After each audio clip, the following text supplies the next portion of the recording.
നമസ്കാരം. News room ലൈവിലേക്ക് സ്വാഗതം. മാണി സാറിന് കേരളത്തിന്റെ അന്ത്യാഞ്ജലി.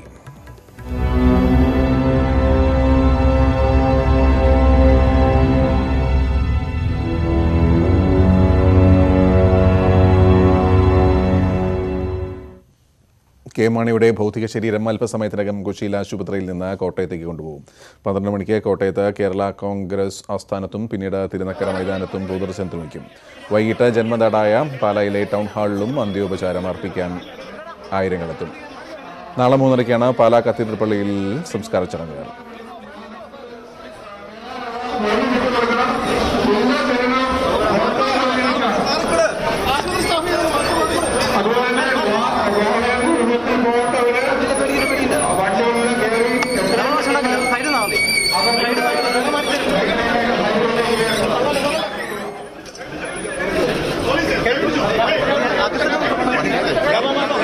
കെ മാണിയുടെ ഭൗതിക ശരീരം വഹിച്ചുള്ള വിലാപയാത്ര ആരംഭിക്കാൻ പോവുകയാണെന്ന് തോന്നുന്നു. വിവരങ്ങളുമായി അനീഷ് കുമാർ കൊച്ചിയിൽ നിന്നും കോട്ടയത്ത് കേരള കോൺഗ്രസ് ആസ്ഥാനത്ത് നിന്ന് ജി ശ്രീത്തും പാലായിലെ വസതിയിൽ നിന്നും ശ്യാമും ചേരുന്നു. ആദ്യം അനീഷിലേക്ക്.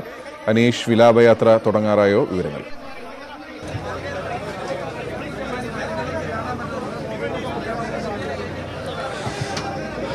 ഗോപി, വിലാപയാത്ര ആരംഭിക്കുന്നതിനുള്ള ക്രമീകരണങ്ങൾ പൂർത്തിയായിരിക്കുന്നു. ഇപ്പോൾ അതിനുവേണ്ടി തയ്യാറാക്കിയ പ്രത്യേക KSRTC വാഹനം ലേക്ക് ഷോർ ആശുപത്രിയുടെ മുൻവശം പാർക്ക് ചെയ്തിരിക്കുന്നു. അദ്ദേഹത്തിൻ്റെ മൃതദേഹം വഹിക്കുന്നതിനുള്ള പ്രത്യേക ഫ്രീസർ, ഒപ്പം പുഷ്പാലങ്കൃതമായ വാഹനം എന്നിവ ക്രമീകരിച്ചിരിക്കുന്നു.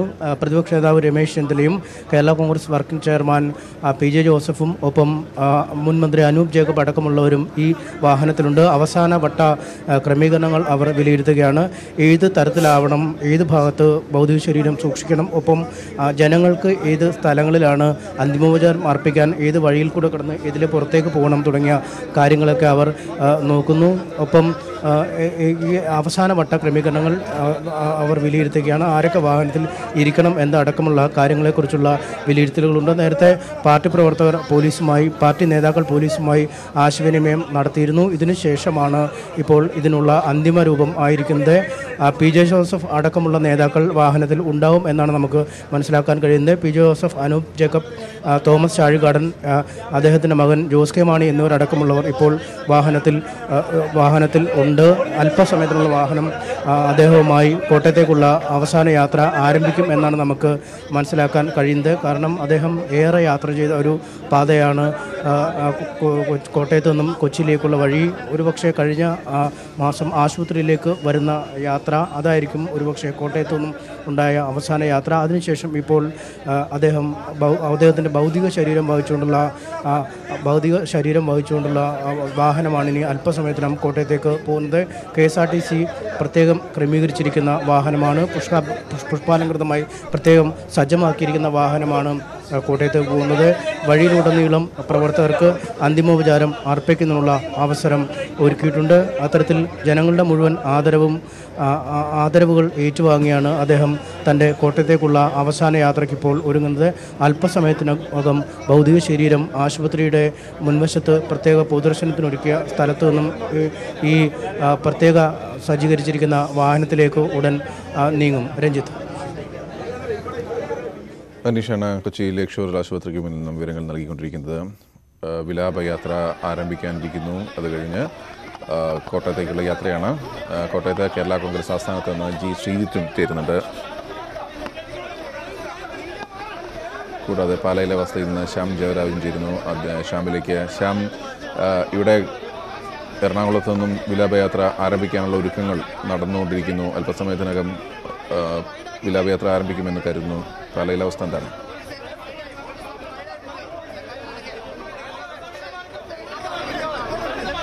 ഞാനിപ്പോൾ ഉള്ളത് പാലായിൽ മാണിയുടെ വസതിയിലാണ്. വസതിയിൽ ഇവിടെ അദ്ദേഹത്തിൻ്റെ മൃതദേഹം എത്തിക്കുമ്പോൾ അത് പൊതുദർശനത്തിനായുള്ള ക്രമീകരണങ്ങളെല്ലാം പൂർത്തിയാക്കിക്കൊണ്ടിരിക്കുകയാണ്. അതിൻ്റെ അന്തിമഘട്ടത്തിലാണ്. വീടിന് ചുറ്റും പന്തൽ ഏതാണ്ട് പൂർത്തിയായി കഴിഞ്ഞു. മാത്രമല്ല, അദ്ദേഹത്തിൻ്റെ മൃതദേഹം എത്തിക്കുമ്പോൾ ആദ്യം എത്തിക്കുക ഇതുവഴി വീടിനുള്ളിലാണ് എത്തിക്കുന്നത്. വീടിനുള്ളിൽ പ്രത്യേകം സജ്ജീകരിച്ച കട്ടിലിലായിരിക്കും മൃതദേഹം കിടത്തുക.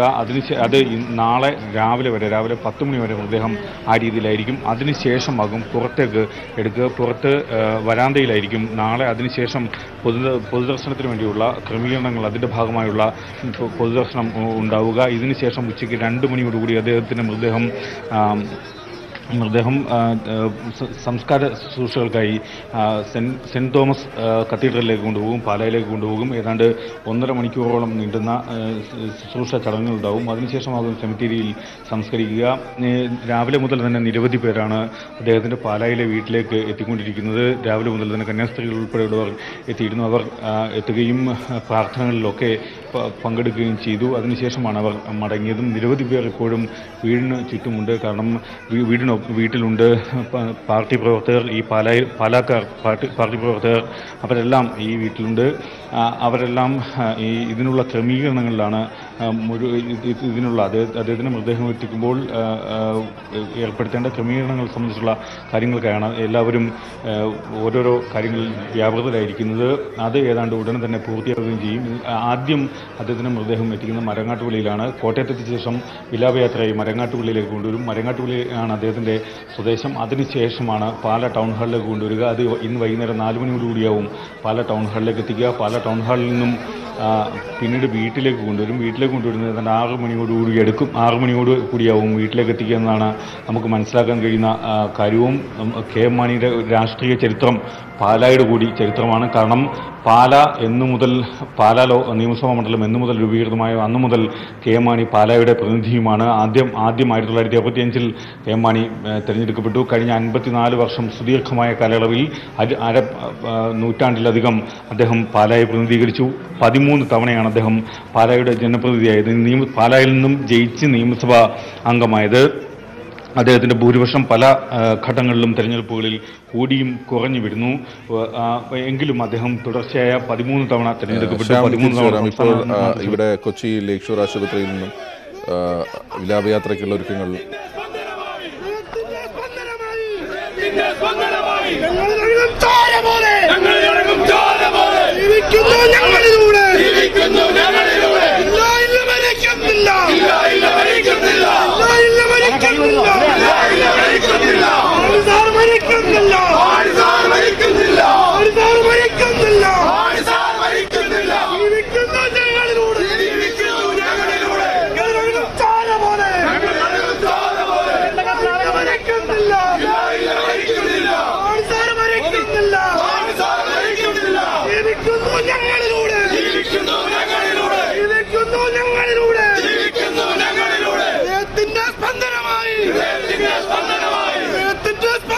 അനീഷ് കുറിച്ചിരുന്നു. അനീഷ്, പ്രത്യേകം സജ്ജീകരിച്ച KSRTC വാഹനം, അതിലേക്ക് ഭൗതിക ശരീരം എടുത്തു വെച്ചു. എന്താണ് അവിടെ നിന്നുള്ളത്?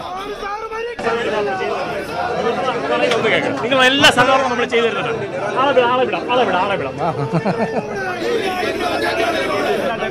നിങ്ങൾ ഇറങ്ങിയിട്ടേ ഞാൻ ഇറങ്ങുള്ളൂ.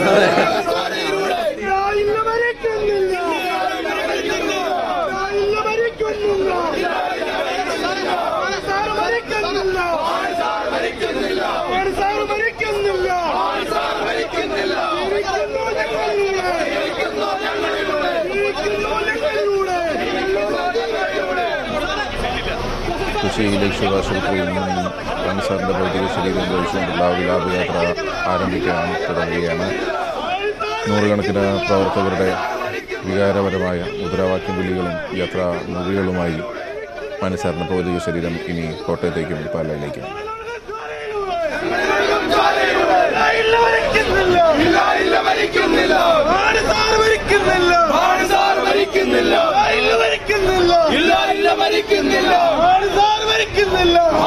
രാവിലെ ഇവിടെ നിന്ന് പുറപ്പെട്ട 6 മണിയോടുകൂടിയാണ് മൃതദേഹം പാലയിലെ വീട്ടിലെത്തിക്കുക. അതിനിടയിൽ വിവിധ ഇടങ്ങളിൽ പൊതുദർശനമുണ്ട്. സംസ്കാരം നാളെയാണ്.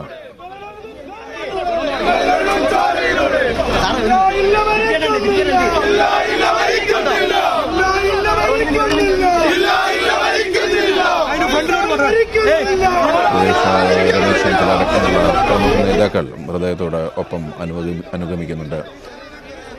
അനീഷ്, ഒരു ഭാഗത്ത് മുദ്രാവാക്യം വിളികൾ, ഒരു ഭാഗത്ത് വിടവാങ്ങൽ. ഏതായാലും ബസ്സിൽ പ്രത്യേകമായി ക്രമീകരിച്ച ബസ്സിലേക്ക് നേതാക്കളും എല്ലാവരും എത്തി.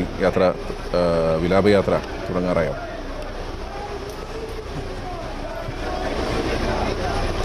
തീർച്ചയായും വിലാപയാത്ര അല്പസമയത്തിനകം ആരംഭിക്കും. വളരെ വൈകാരികമായി തന്നെയാണ് കൊച്ചിയിലെ കേരള കോൺഗ്രസ് പ്രവർത്തകർ കെ.എം. മാണി എന്ന തങ്ങളുടെ പ്രിയ നേതാവിന് വിട നൽകുന്നത്. നിരവധി പ്രവർത്തകരും ഒപ്പം നേതാക്കളും അടക്കമുള്ളവർ കൊച്ചിയിലെ ലേക്ക് ഷോർ ആശുപത്രിയിൽ എത്തിക്കഴിഞ്ഞിരിക്കുന്നു. ഏതാണ്ട് അരമണിക്കൂറോളം അദ്ദേഹത്തെ അവസാനമായി കാണുന്നതിനുള്ള അവസരം കൊച്ചിയിലുള്ള ആളുകൾക്ക് ഒരുക്കിയിരുന്നു. നേരത്തെ പറഞ്ഞതനുസരിച്ച് 9:30 ശ്രീ കെ.എം. മാണിയുടെ ഭൗതിക ശരീരം കൊച്ചിയിൽ നിന്നും കോട്ടയത്തേക്കുള്ള യാത്ര ആരംഭിക്കും എന്നാണ്. എന്നാൽ ഇത് സ്വാഭാവികമായി തിരക്ക് വർദ്ധിച്ചതുകൊണ്ട് തന്നെ ആ സമയക്രമം പാലിക്കാൻ കഴിഞ്ഞിട്ടില്ല. ഇപ്പോൾ ഏതാണ്ട് 10:10 ആവുന്നു കൊച്ചിയിൽ നിന്നും കോട്ടയത്തേക്കുള്ള അദ്ദേഹത്തിൻ്റെ അവസാന യാത്ര ആരംഭിക്കാൻ. അതുകൊണ്ട് തന്നെ ഇന്ന് നേരത്തെ പ്രഖ്യാപിച്ച സമയക്രമങ്ങളിൽ വലിയ മാറ്റം വരും എന്നാണ് നമുക്ക് മനസ്സിലാക്കാൻ കഴിയുന്നത്.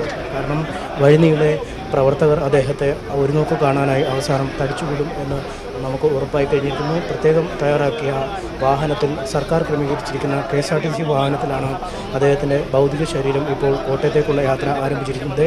നേരത്തെ പ്രഖ്യാപിച്ചിരുന്നതനുസരിച്ച് തൃപ്പൂണിത്തുറ, പൂത്തോട്ട, വൈക്കം, കടുത്തുരുത്തി തുടങ്ങിയ സ്ഥലങ്ങളിലൊക്കെ ജനങ്ങൾക്ക് അന്തിമോപചാരം അർപ്പിക്കാനുള്ള ഒരു അവസരം ഒരുക്കിയിട്ടുണ്ട്. എന്നാൽ നമുക്കറിയാം സമയബന്ധിതമായ സമയക്രമത്തിനനുസരിച്ച് കാര്യങ്ങൾ മുന്നോട്ട് നീങ്ങില്ല എന്ന് ഉറപ്പാണ്. ഇതിനിടയിൽ ചെറുപട്ടണങ്ങൾ, കവലകൾ തുടങ്ങിയ ഇടങ്ങളിലൊക്കെ ഒരുപക്ഷെ ആളുകൾ തടിച്ചുകൂടി കെ.എം. മാണിയെ തങ്ങളുടെ പ്രിയ നേതാവിനെ ഒരു നോക്ക് കാണാൻ കാത്തു നിൽക്കുമെന്ന് നമുക്ക് ഉറപ്പാണ്. ഈ മേഖലകളൊക്കെയും കേരള കോൺഗ്രസ് മാണി വിഭാഗത്തിൻ്റെ ഒരു സ്വാധീന മേഖലകളാണ്. കടുത്തുരുത്തി അടക്കമുള്ള സ്ഥലങ്ങൾ, വൈക്കം പോലുള്ള സ്ഥലങ്ങളിലൊക്കെ വലിയ സ്വാധീനമുള്ള സ്ഥലങ്ങളാണ്. അതുകൊണ്ട് ഇത്തരം സ്ഥലങ്ങളിൽ കൂടുതൽ ആളുകൾ ഒരുപക്ഷെ കെ.എം. മാണിയെ കാണുന്നതിനായി തങ്ങളുടെ അന്തിമോപചാരം അർപ്പിക്കുന്നതിനായി കാത്തു നിൽക്കും എന്ന കാര്യം നമുക്ക് ഉറപ്പാണ്. അതുകൊണ്ട് നിശ്ചിത സമയക്രമത്തിൽ ഈ ഈ വിലാപയാത്ര കോട്ടയത്ത് എത്തിച്ചേരും എന്ന് നമുക്ക് കണക്കാക്കാനാവില്ല. നേരത്തെ പ്രഖ്യാപിച്ചതനുസരിച്ച് 12 മണിയോടുകൂടി തന്നെ കോട്ടയത്ത് എത്തും. അതിനുശേഷം പാർട്ടി ഓഫീസിലെ പൊതുദർശനത്തിൽ കഴിഞ്ഞ് തിരുനക്കര മൈതാനത്ത് കെ.എം. മാണിയുടെ രാഷ്ട്രീയ ജീവിതത്തിലെ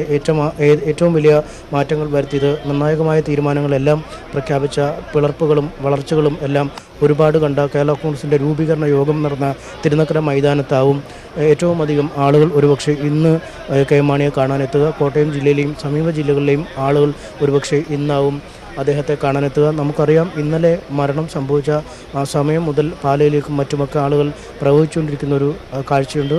ഇത് എല്ലാം ഇന്ന് കോട്ടയം തിരുനക്കര മൈതാനത്ത് കൂടുതൽ ആളുകൾ എത്തുമെന്നാണ് അറിയുന്നത്. എന്തായാലും ഇവിടെ നിന്നും പുറപ്പെടുന്ന ഈ വിലാപയാത്ര കോട്ടയത്ത് എത്തണമെങ്കിൽ ഏതാണ്ട് മണിക്കൂറുകൾ തന്നെ വേണ്ടിവരുന്ന ഒരു അവസ്ഥയിലേക്കാണ് കാര്യങ്ങൾ എത്തിയിരിക്കുന്നത്. പ്രധാന നേതാക്കളാണ് അദ്ദേഹത്തിൻ്റെ മൃതദേഹം വഹിച്ചുകൊണ്ടുള്ള വാഹനത്തിലുള്ളത്. വർക്കിംഗ് ചെയർമാനായ Kerala Congress working chairman P.J. ജോസഫുണ്ട്. അദ്ദേഹത്തിൻ്റെ മകൻ ജോസ് കെ മാണിയുണ്ട്. മറ്റ് മുതിർന്ന നേതാക്കളൊക്കെ ആ വാഹനത്തിൽ ഉണ്ട്. എന്തായാലും ഇത്തരത്തിൽ വിലാപയാത്ര അല്പസമയത്തിനകം ഈ ആശുപത്രി വളപ്പിൽ നിന്നും പുറപ്പെടാൻ ഒരുങ്ങി നിൽക്കുന്നു. അല്പസമയത്തിനകം കോട്ടയത്തേക്കുള്ള കെ.എം. മാണിയുടെ അവസാന യാത്ര ആരംഭിക്കും. ഗോപി, അനീഷ് സൂചിപ്പിച്ച പോലെ തന്നെ ഒരു വലിയ ആരാധക വൃന്ദം, അനുയായികൾ, അവരുടെ നടുവിലൂടെ കെ.എം. മാണി എന്ന രാഷ്ട്രീയ നേതാവിൻ്റെ അവസാന യാത്ര.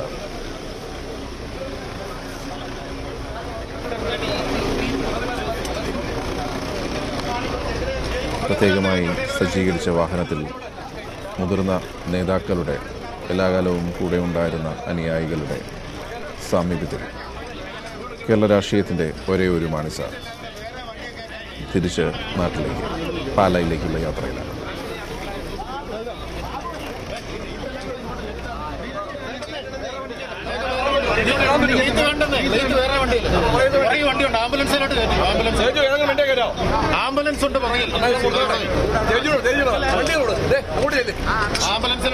ഏതായാലും വിലാപയാത്ര അല്പസമയത്തിനകം ആരംഭിക്കും. ഒരുക്കങ്ങൾ എല്ലാം ഇപ്പോൾ കോട്ടയത്ത് കേരള കോൺഗ്രസ് ആസ്ഥാനത്ത് നിന്ന് G. ശ്രീജിത്തും ചേരുന്നു. ശ്രീജിത്ത്, അവിടുത്തെ ക്രമീകരണങ്ങൾ എന്തൊക്കെയാണ്?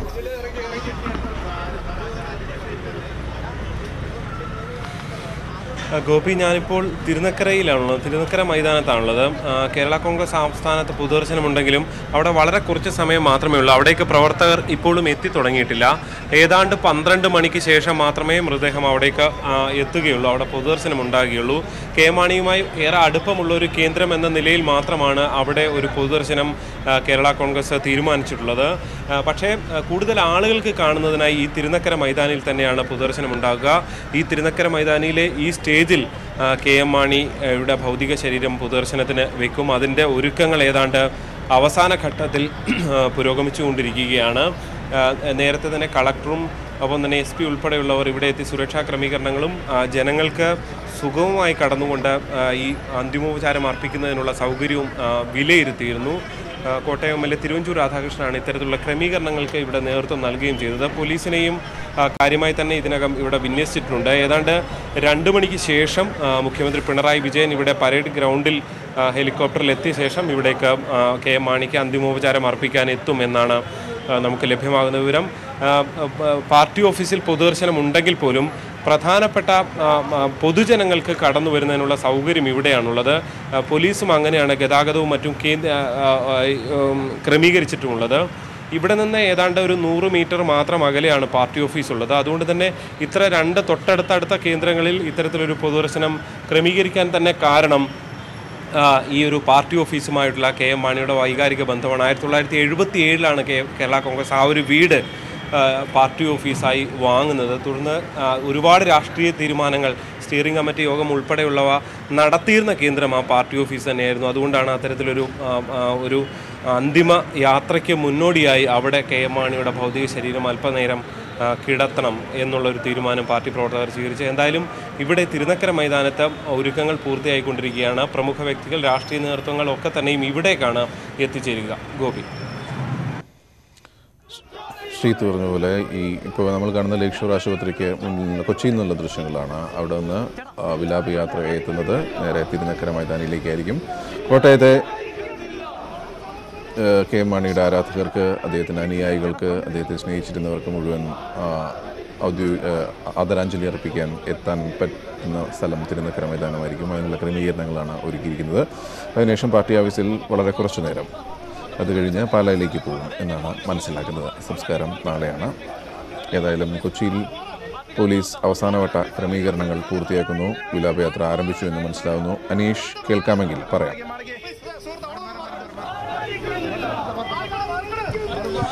തീർച്ചയായും ഇപ്പോൾ വാഹനം പുറത്തേക്ക് എടുക്കുന്ന ദൃശ്യങ്ങളാണ് നമ്മൾ കണ്ടുകൊണ്ടിരുന്നത്. ഏതാണ്ട് ഒരാഴ്ച മുമ്പ് അദ്ദേഹം ആശുപത്രിയിലേക്ക് എത്തി. അതിനുശേഷം രോഗം ഗുരുതരമായി മാറി. അതിനുശേഷം ഇന്നലെ മരണം സംഭവിച്ചു. തുടർന്ന് ഇപ്പോൾ കൊച്ചിയിൽ നിന്നുള്ള അദ്ദേഹത്തിൻ്റെ യാത്ര, അന്തിമയാത്ര, കോട്ടയത്തേക്കുള്ള യാത്ര, എല്ലാവരുടെയും സ്നേഹാദരങ്ങൾ ഏറ്റുവാങ്ങി, ആദരാഞ്ജലികൾ ഏറ്റുവാങ്ങി കൊച്ചി നഗരം അദ്ദേഹത്തിന് വിട നൽകുന്ന കാഴ്ചയാണ് നമുക്ക് കാണാൻ കഴിയുന്നത്. പ്രത്യേകം ക്രമീകരിച്ചിരിക്കുന്ന KSRTC വാഹനത്തിൽ പുഷ്പാലങ്കൃതമായ അദ്ദേഹത്തിൻ്റെ മനോഹരമായ ചിത്രം പതിപ്പിച്ച മാണി സാറിന് ആദരാഞ്ജലികൾ എന്ന് രേഖപ്പെടുത്തിയിരിക്കുന്ന വാഹനത്തിലാണ് ഈ ഭൗതിക ശരീരം കോട്ടയത്തേക്കുള്ള യാത്ര ആരംഭിച്ചിരിക്കുന്നത്. വലിയ ജനാവലി തന്നെ ഇവിടെ തടിച്ചുകൂടിയിരുന്നു. അദ്ദേഹത്തിൻ്റെ പാർട്ടി പ്രവർത്തകർ, അണികൾ, മുന്നണി നേതാക്കൾ, പാർട്ടി നേതാക്കൾ തുടങ്ങിയവരെല്ലാം ഇവിടെ അദ്ദേഹത്തിന് അന്തിമോപചാരം അർപ്പിക്കാനെത്തിയിരിക്കുന്നു. PG ജോസഫ് അടക്കമുള്ള മുതിർന്ന നേതാക്കൾ, അദ്ദേഹത്തിൻ്റെ മകനും MP-യുമായ ജോസ് കെ മാണി അടക്കമുള്ളവർ വാഹനത്തിൽ ഉള്ളിലുണ്ട്. വാഹനം വഴിയിലുടനീളം പൊതുജനങ്ങളുടെ, ആരാധകരുടെ, അണികളുടെ, നേതാക്കളുടെയൊക്കെ അന്തിമോപചാരങ്ങൾ ഏറ്റുവാങ്ങിയാണ് കോട്ടയത്തേക്ക് യാത്ര പുറപ്പെടുക. നേരത്തെ പറഞ്ഞനുസരിച്ച് പൂത്തോട്ട, തൃപ്പൂണിത്തുറ, വൈക്കം തുടങ്ങിയ സ്ഥലങ്ങളിലെല്ലാം അന്തിമോപചാരം അർപ്പിക്കുന്നതിനുള്ള അവസരം ഒരുക്കിയിട്ടുണ്ട്. എന്നാൽ ഈ സ്ഥലങ്ങളിലൊന്നും കാര്യങ്ങൾ നിൽക്കുമെന്ന് നമുക്ക് കരുതാനാവില്ല. കാരണം മധ്യ തിരുവിതാംകൂറിലെ, കേരളത്തിലെ തന്നെ ഏറ്റവും സ്വാധീന മേഖലകൾ KM മാണിക്ക് ഉള്ള ഇടങ്ങളാണ് ഒരുപക്ഷെ കൊച്ചിയിൽ നിന്നും കോട്ടയത്തേക്കുള്ള ആ മാർഗ മധ്യയുള്ള സ്ഥലങ്ങൾ.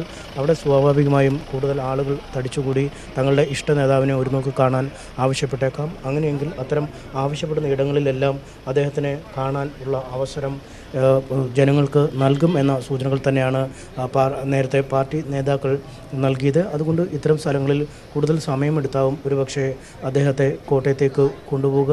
നേരത്തെ 9:00 ലേക്ക് ഷോർ ആശുപത്രിയിൽ നിന്നും അദ്ദേഹത്തിൻ്റെ ഭൗതിക ശരീരം പുറത്തേക്ക് എടുക്കും എന്നാണ്, വിലാപയാത്ര ആരംഭിക്കും എന്നാണ് അറിയിച്ചിരുന്നെങ്കിലും ഈ സമയക്രമം ഒന്നും പാലിക്കാൻ കഴിഞ്ഞിട്ടില്ല. ഏതാണ്ട് 1 മണിക്കൂറിനടുത്ത് ആണ് നിശ്ചിത നേരത്തെ പറഞ്ഞിരുന്ന സമയക്രമത്തിൽ നിന്നും 1 മണിക്കൂർ വൈകി മാത്രമാണ് ഭൗതിക ശരീരം പുറത്തേക്കെടുക്കാൻ കഴിഞ്ഞിരിക്കുന്നത്. അതുകൊണ്ട് തന്നെ ഇനി പ്രഖ്യാപിച്ചിരിക്കുന്ന പരിപാടികൾ, നേരത്തെ അറിയിച്ചിരിക്കുന്ന സമയക്രമങ്ങളിലൊക്കെ വലിയ മാറ്റം തന്നെ വരാൻ സാധ്യതയുണ്ട് എന്നാണ് നമുക്ക് മനസ്സിലാക്കാൻ കഴിയുന്നത്. എന്തായാലും നാളെ ഉച്ചതിരിഞ്ഞാണ് മൃതദേഹം സംസ്കരിക്കുന്നതിനുള്ള സമയം നിശ്ചയിച്ചിരിക്കുന്നത്. അറിയിച്ചിരിക്കുന്നത്. അതുകൊണ്ട് തന്നെ ഇത്തരം സമയക്രമത്തിലെ മാറ്റങ്ങൾ ഒന്നും നേരിട്ട് ബാധിക്കില്ല എന്നാണ് പ്രവർത്തകർ പറയുന്നത്. കാരണം എപ്പോഴും പ്രവർത്തകർക്കിടയിലായിരുന്നു കേരള കോൺഗ്രസ് നേതാവായിരുന്ന കെ മാണിയുടെ ജീവിതം.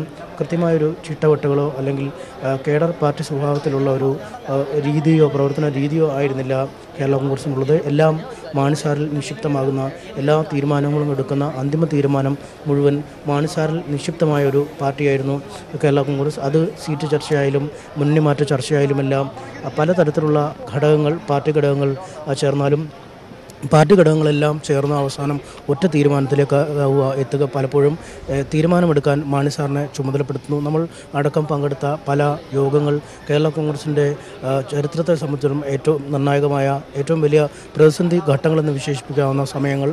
ഈ സമയങ്ങളിലെല്ലാം ഒരുപക്ഷെ തീരുമാനമെടുക്കുന്നതിനായി പല പാർട്ടി ഘടകങ്ങളും ചേർന്നാലും ഞാൻ നേരത്തെ സൂചിപ്പിച്ചതുപോലെ തന്നെ അന്തിമ തീരുമാനമെടുക്കാൻ മാണിസാറിനെ ചുമതലപ്പെടുത്തുക, പിന്നീട് ഉചിതമായൊരു തീരുമാനം രാഷ്ട്രീയ എതിരാളികളെ പോലും മുട്ടുകുത്തിക്കുന്ന അല്ലെങ്കിൽ ഏവർക്കും രാഷ്ട്രീയ വിദ്യാർത്ഥികൾക്ക് രാഷ്ട്രീയ നിരീക്ഷകർക്കെല്ലാം ഞെട്ടലുണ്ടാക്കുന്ന പല തീരുമാനങ്ങളും അദ്ദേഹത്തിൻ്റെ ഭാഗത്തുനിന്നും എടുത്തിട്ടുണ്ട്. പക്ഷേ പിന്നീട് ഇതിൽ പല തീരുമാനങ്ങളും പൂർണ്ണ വിജയത്തിലെത്തിയ ഒരു ചരിത്രമാണ് കേരള കോൺഗ്രസിനുള്ളത്. അല്ലെങ്കിൽ വലിയ തലയെടുപ്പുള്ള നേതാക്കൾ ഒക്കെ ഒപ്പമുണ്ടായിരുന്നതാണ് കേരള കോൺഗ്രസിനൊപ്പം. എന്നാൽ ഈ നേതാക്കളൊക്കെ പല ഘട്ടത്തിൽ വിട്ടുപിരിഞ്ഞ് പോയിട്ട് പോലും ഒട്ടും പിന്നോക്കം പോകാതെ ഒരു പ്രാദേശിക കക്ഷിയെ നിറയെ MLA-മാരും MP-യും ഒക്കെയുള്ള ഒരു പാർട്ടിയായി നിലനിർത്തുന്നതിൽ കെ മാണി എന്ന രാഷ്ട്രീയ തന്ത്രജ്ഞൻ്റെ രാഷ്ട്രീയ ചാണക്യൻ്റെ കഴിവുകൾ വളരെ വലുതാണ്. അതുകൊണ്ട് തന്നെയാണ് കെ മാണിയുടെ വിലാപയാത്രയും അന്തിമയാത്രയും ഒക്കെ വ്യത്യസ്തമായി മാറുന്നത്. കാരണം ഇതെല്ലാം ജനങ്ങൾ ഏറ്റെടുത്താവും കാര്യങ്ങൾ നടത്തുക, ജനങ്ങളുടെ ഒരു തീരുമാനത്തിന് അനുസൃതമായാവുക, ആ തീരുമാനങ്ങൾ പോവുക. കാരണം തീരുമാനമെടുക്കാൻ ഇത്തവണ മാണിസാറില്ല. മാണിസാർ ഉണ്ടെങ്കിൽ മാണിസാർ തന്നെയാണ് ഇത്തരത്തിൽ പാർട്ടിയുടെ എല്ലാ കാര്യങ്ങളിലേക്കും ആ തീരുമാനമെടുക്കുക. നമുക്കറിയാം, മരണമുള്ള വീടുകളിലാണെങ്കിലും കല്യാണം നടക്കുന്ന വീടുകളിലാണെങ്കിലും ഒക്കെ എത്തുന്ന ഒരു കേരള കോൺഗ്രസ് ശൈലി, ജനപ്രതിനിധികൾ ജനങ്ങളിലേക്ക് ഇറങ്ങിച്ചെല്ലുന്ന ഒരു കേരള കോൺഗ്രസ് ശൈലി വാർത്തെടുത്തത് അതിൻ്റെ ഏറ്റവും വലിയ പ്രയോക്താവ് ഒരുപക്ഷെ കെ മാണിയാണ്. അദ്ദേഹം ഒരു മരണവീട്ടിൽ പോയാൽ മരണവീട്ടിലെ ആളുകളോടൊപ്പം ഇടപഴകുകയും അവരോടൊപ്പം വേണമെങ്കിൽ വിതുമ്പുകയും കരയുകയും ഒക്കെ ചെയ്യുന്ന ഒരു നേതാവാണ്. ഇതിനെപ്പറ്റി പല വിമർശനങ്ങൾ പല ആക്ഷേപങ്ങളൊക്കെ ഉയർന്നപ്പോഴും അദ്ദേഹം ഇതൊന്നും കൂസാക്കാറില്ല. കാരണം ആളുകളുടെ സങ്കടം കണ്ടാൽ ആളുകളുടെ ദുഃഖം കണ്ടാൽ തനിക്ക് അതിനൊപ്പം ചേരാതിരിക്കാൻ കഴിയില്ല. താൻ പെട്ടെന്ന് തന്നെ അവരുടെ ആ വികാരത്തോടൊപ്പം ലയിച്ചു ചേരുകയാണ് പതിവെന്ന് പല അഭിമുഖങ്ങളിലും കെ മാണി വ്യക്തമാക്കിയിട്ടുണ്ട്. അദ്ദേഹത്തിൻ്റെ അത്തരം ഭാവങ്ങൾ തന്നെയാണ് ഒരുപക്ഷെ ബജറ്റ് അവതരിപ്പിച്ചാലും പാലയ്ക്ക് വേണ്ടിയുള്ള വികസന പരിപാടികൾ ചെയ്താലും ഒക്കെ മുന്നോട്ട് നീങ്ങുന്നത്. നമുക്കറിയാം, മരണാസന്നനായി കിടക്കുമ്പോഴും കഴിഞ്ഞ മാസവുമൊക്കെ ചില വാർത്താക്കുറിപ്പുകളൊക്കെ അദ്ദേഹത്തിന് ആരോഗ്യം ക്ഷയിച്ച സാഹചര്യത്തിലുമൊക്കെ അദ്ദേഹം പുറത്തിറക്കിയിരുന്നു. അവിടെയും പറഞ്ഞിരുന്നത് കാരുണ്യ ഫണ്ടിനെ വെട്ടിക്കുറയ്ക്കരുത്, കാരുണ്യ ചികിത്സാ പദ്ധതി നിർത്തലാക്കരുത്, കാരുണ്യ ലോട്ടറിയുമായി ബന്ധപ്പെട്ട പ്രവർത്തനങ്ങൾ നിർത്തലാക്കരുത്. ഇത്തരത്തിൽ അദ്ദേഹത്തിൻ്റെ ഏറ്റവും പ്രസ്റ്റീജായ അല്ലെങ്കിൽ അദ്ദേഹം എക്കാലത്തും ഉയർത്തിക്കാട്ടാൻ ആഗ്രഹിക്കുന്ന ഒരു പദ്ധതിയായിരുന്നു കാരുണ്യ ചികിത്സാ ഫണ്ട്. ഇതിലൂടെ ആയിരക്കണക്കിന് ആളുകൾക്ക് ഇതിൻ്റെ ഗുണഗണങ്ങൾ കിട്ടിയെന്ന് അദ്ദേഹം എപ്പോഴും ആത്മവിശ്വാസത്തോടുകൂടി അഭിമാനത്തോടുകൂടി പറയാറുണ്ട്. ഒപ്പം കർഷക മേഖലയുമായി ബന്ധപ്പെട്ട കർഷക പ്രശ്നങ്ങൾ, ഇടുക്കിയിൽ അടക്കം പട്ടയ പ്രശ്നങ്ങൾ, റബ്ബർ കർഷകരുമായി ബന്ധപ്പെട്ട വിഷയങ്ങൾ, ഇതിലെല്ലാം മാണിയുടെ സക്രിയവും സചേതനവുമായ പല ഇടപെടലുകളും ഉണ്ടായിട്ടുണ്ട്. പ്രശ്നസങ്കീർണമായ പല മുന്നണി യോഗങ്ങൾ, ഒപ്പം ചർച്ചകൾ എന്നിവയൊക്കെ കഴിഞ്ഞ് വലിയ പ്രഖ്യാപനങ്ങൾ കെ മാണിയിൽ നിന്നും ഒരുപക്ഷെ ഉണ്ടാകുമെന്ന് പ്രതീക്ഷിച്ച് നമ്മളടക്കമുള്ള മാധ്യമപ്രവർത്തകർ കാത്തിരിക്കുമ്പോൾ ഒരുപക്ഷെ അദ്ദേഹം പുറത്തു വന്ന് പറയുന്നത് ഈ പട്ടയ പ്രശ്നങ്ങളിൽ ഉടൻ നടപടി വേണം, റബ്ബറിൻ്റെ വില തകർച്ച തടയുന്നതിനുള്ള നടപടികൾ വേണം എന്നൊക്കെയുള്ള രീതിയിൽ ഏത് തരത്തിലും മാധ്യമങ്ങളെ കൈകാര്യം ചെയ്യാൻ അറിയാവുന്ന പ്രധാന പ്രശ്നത്തിൽ നിന്നും മാറ്റി തൻ്റേതായ അജണ്ടയിലേക്ക് മാധ്യമങ്ങളെ കൂട്ടിക്കൊണ്ടുപോകാൻ കഴിയുന്ന അതീവ ബുദ്ധിമാനായ രാഷ്ട്രതന്ത്രങ്ങൾ മികച്ച രീതിയിൽ അറിയാവുന്ന ഒരു രാഷ്ട്രീയക്കാരനെയാണ് പലപ്പോഴും നമുക്ക് കാണാൻ കഴിയുന്നത്. പാലയ്ക്ക് ഒരിക്കലും മടുക്കാത്ത ഒരു നേതാവാണ്. പാലയിൽ നിന്നും ഒരിക്കൽ പോലും പരാജയത്തിൻ്റെ കയ്പുനീർ കുടിക്കാൻ വിധി അദ്ദേഹത്തെ അനുവദിക്കാത്ത ഒരു നേതാവാണ്. പലപ്പോഴും പല വിമർശനങ്ങൾ ഉയർന്നിട്ടുണ്ട്. എന്തുകൊണ്ട് ഇത്ര വർഷത്തിലധികമായി ഒരേ സ്ഥലത്തെ പ്രതിനിധീകരിക്കുന്നു, അല്ലെങ്കിൽ ഇത്ര അധികം നാൾ ഒരേ മണ്ഡലത്തെ പ്രതിനിധീകരിക്കാൻ സ്വാർത്ഥതയല്ലേ തുടങ്ങിയ കാര്യങ്ങളൊക്കെ ചോദിക്കുമ്പോഴും അദ്ദേഹത്തിൻ്റെ മറുപടി ഇങ്ങനെയാണ്: എനിക്ക് പാലയ്ക്ക് എന്നെയും പാലയും വേണം. പാലയ്ക്ക് എന്നെ വേണ്ടാത്ത കാലം ഞാൻ ആ സ്ഥാനത്ത് ഒഴിയും എന്നാണ് അദ്ദേഹം പറഞ്ഞിരിക്കുന്നത്. എന്നാൽ അദ്ദേഹത്തിന് പാലയെ വേണ്ടതായിട്ടില്ല. അദ്ദേഹത്തിൻ്റെ വിയോഗത്തിലൂടെ മാത്രമാണ് പാലയെ അദ്ദേഹത്തിന് നഷ്ടപ്പെടുന്നത്. അദ്ദേഹം തന്നെ പലവട്ടം പറഞ്ഞിട്ടുണ്ട്, എൻ്റെ ആദ്യ ഭാര്യ കുട്ടിയമ്മയാണെങ്കിൽ രണ്ടാമത്തെ ഭാര്യ പാലയാണെന്ന്. അത്രയ്ക്കധികം ഒരു ജനപ്രതിനിധി പാലയെ സ്നേഹിച്ചിരുന്നു, തൻ്റെ നിയോജകമണ്ഡലത്തെ സ്നേഹിച്ചിരുന്നു. നമ്മൾ നേരത്തെ ആശുപത്രിയിൽ നിന്നപ്പോൾ അവിടെ ഒരു സ്ത്രീ വന്നിരുന്നു. ചെറുപ്പം അക്കാലം മുതൽ കെ എം മാണിയെ വളരെ ചിരപരിചിതയായ ഒരു സ്ത്രീയാണ്. അവർക്ക് നാളെ പാലായിൽ പോയി കെ എം മാണിയെ കാണാൻ കഴിയാത്തതുകൊണ്ട് എറണാകുളത്തിൻ്റെ ഏതോ പ്രാന്തപ്രദേശങ്ങളിൽ നിന്നും രാവിലെ വാഹനം പിടിച്ച് ഈ ലേക്ക് ഷോർ ആശുപത്രിയിലെത്തി അദ്ദേഹത്തെ കണ്ട് അന്തിമോപചാരം അർപ്പിച്ച് മടങ്ങുകയാണ് അവർ ചെയ്തത്. അത്തരത്തിൽ ഒപ്പം പ്രവർത്തിച്ചവർ അല്ലെങ്കിൽ അദ്ദേഹത്തിൻ്റെ കർമ്മമണ്ഡലത്തിൻ്റെ ഏതെങ്കിലും സമയത്ത് അദ്ദേഹത്തിനൊപ്പം ഉണ്ടായിരുന്നവർ, അദ്ദേഹത്തിൻ്റെ ഗുണഗണങ്ങൾ അനുഭവിക്കാത്തവർ പാലായിൽ വിരളമാണെന്ന് പറയും. ഒരു ചെറിയ ഭൂപ്രദേശത്തെ ഒരു ജനപ്രതി എങ്ങനെ സ്വന്തം കരവലയത്തിൽ ഒതുക്കി എല്ലാ വികസന പ്രവർത്തനങ്ങളും പാലയ്ക്ക് വേണ്ടി കൊണ്ടുപോവുക, ഒരു പുതിയ KSRTC ബസ് വന്നാൽ അതിലേറ്റവും മികച്ച ബസ് പാലായി കൊണ്ടുപോവുക, റവന്യൂ ടവർ ആണെങ്കിലും മറ്റു റോഡുകളാണെങ്കിലും മീനച്ചിലാറിന് കുറുകെയുള്ള നിരവധി പാലങ്ങൾ എല്ലാം അദ്ദേഹത്തിൻ്റെ വികസന പ്രവർത്തനങ്ങൾക്ക് ഉത്തമ ദൃഷ്ടാന്തമാണ്. അദ്ദേഹം എത്രമാത്രം പാലാക്കാരെ സ്നേഹിച്ചിരുന്നു എന്നതിൻ്റെ തെളിവുകളാണ് ഇപ്പോൾ വാഹനം നമുക്ക് കാണാം. തോമസ് ചാഴിക്കാടനടക്കമുള്ളവർ, തോമസ് ഉണ്ണിയാടനടക്കമുള്ള ആളുകൾ വാഹനത്തിൽ അദ്ദേഹത്തിൻ്റെ അന്തിമ യാത്രയിൽ, കൊച്ചിയിൽ നിന്നും കോട്ടയത്തേക്കുള്ള യാത്രയിൽ അദ്ദേഹത്തോടൊപ്പം കൂടുന്ന ദൃശ്യങ്ങൾ, അദ്ദേഹത്തിനെ അനുഗമിക്കുന്ന ദൃശ്യങ്ങൾ ആ വാഹനം ഇപ്പോൾ ലേക്ക് ഷോർ ആശുപത്രിയുടെ മുൻവശത്തു നിന്നും പുറപ്പെട്ടിരിക്കുന്നു. മാടവന ഭാഗത്ത് എത്തിയിരിക്കുന്നു. മെല്ലെ ഇരുവശത്തും തടിച്ചുകൂടിയിരിക്കുന്ന ആളുകൾ കെ എം മാണിയുടെ ഭൗതിക ശരീരം ഒരുപക്ഷെ അവസാനം ഒന്ന് കാണുന്നതിനുള്ള ഒരു ശ്രമത്തിനായി അതിനുവേണ്ടി കാത്തിരിക്കുന്ന ആളുകളെയും നമുക്ക് കാണാൻ കഴിയും. എന്തായാലും ഈ യാത്ര വളരുന്ന മുറയ്ക്ക്, ഈ യാത്രയുടെ നീളം വർദ്ധിക്കുന്നതനുസരിച്ച് ആരാധക വൃന്ദത്തിൻ്റെ, അദ്ദേഹത്തിൻ്റെ അന്തിമോപചാരം അർപ്പിക്കാനുള്ള ആളുകളുടെ എണ്ണം വർദ്ധിക്കുമെന്ന് തന്നെ നമുക്ക് നിസ്സംശയം പറയാം. ഗോപി, അനീഷാണ് വിലാപയാത്രയോടുകൂടെ അനുഗമിച്ചുകൊണ്ട് വിവരങ്ങൾ നൽകിയത്. അനീഷ് പറഞ്ഞ പോലെ മാടവന, കൊച്ചിയിൽ നിന്ന് പുറപ്പെട്ട മാടവന എത്തിയിട്ടുണ്ട്. സ്വാഭാവികമായും കോട്ടയത്തേക്കുള്ള യാത്രയിലാണ്. പാലയിൽ നിന്നും ശ്യാം ഉണ്ടെന്ന് കരുതുന്നു. ശ്യാം, അനീഷ് പറഞ്ഞുകൊണ്ടിരുന്നത് ഇത്രയും സമയം പാലയും മാണി സാറുമായിട്ടുള്ള ആത്മബന്ധത്തെക്കുറിച്ചായിരുന്നു. ശ്യാം ഇപ്പോൾ പാലയിലാണ്, അദ്ദേഹത്തിൻ്റെ വസതിയിലാണ്. അവിടെ നിന്നുള്ള വിവരങ്ങൾ, ഇത് സംബന്ധിച്ച ബാക്കി കാര്യങ്ങൾ.